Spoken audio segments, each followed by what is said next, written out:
Salam dəyərli həyat severlər. Niyə məhz həyat severlər?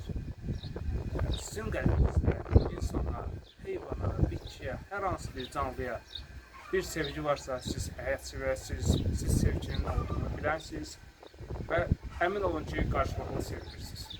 Əlbəttə ki, insan nankördür, amma bir bitki, bir heyvan mütləq ki, nankör olmayacaqdır, sizin sevginizi hiss edəcəkdir və o sevgiyə qarşılıq verəcəkdir.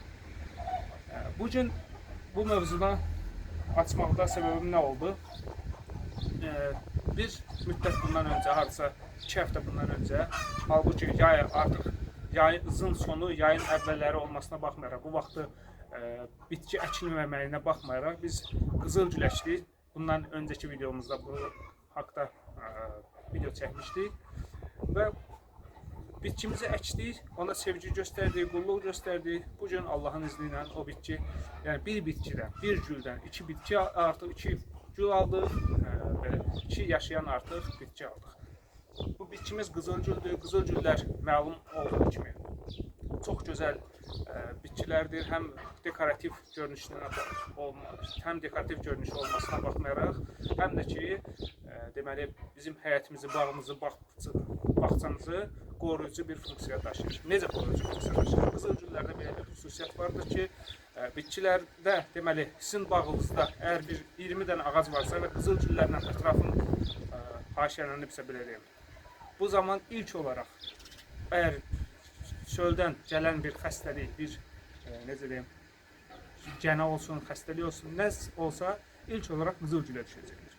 Və qızılgül artıq bir həftə qabağından o həyəcan təbilini çalacaqdır ki, artıq bu bağa xəstəlik gələcəkdir. Qızılgüllərin deməli immun sistemləri çox güclüdür, onlar çox rahatçılıqla xəstəlikdən azad olunacaqdır və siz bağınızda olan xəstəliyin qarşısını erkən zamanda almış olacaqsınız. Belə gözəl bir xüsusiyyət də vardır. Qızılgüldən yağ alırlar, qızılgüldən mürəbbəsini hazırlayırlar, qızılgülün bir çox, nə bilim, çayını dəmlirlər, qönçələrindən.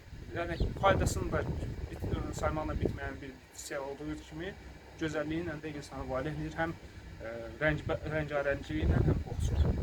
İndi isə keçək bitkimizi sizə göstərməyə. Bundan öncəki videomuzda əkmişdik bunu, siz bilirsiniz nə formada. Bax, fikir verirsiniz, maşallah. Bu başqa bitkidir. Bax, neçədən yarpaq verib. Bu da qızılgülün, deməli ki, o gül ləçək hissəsinin olan yeridir. Onu da əkdik, o da tutdu Allahın izindən. Yəni, sadəcə olaraq elə belə, lap belə dərinliyinə də getmədən əkdik bunları. Ki, bəlkə də ola bilər ki, tutmasın. Mən sadəcə olaraq əkimin formasını göstərməkdən ötürü eləmişdim. Amma bu da göz qabağında. Bunu inşallah dibçəkdə əkmişik. Sadəcə olaraq yerin dəyişmək inşallah oktyabr-noyabr aylarında. Artıq indi dəyişsək, ölə bilər bitkimiz.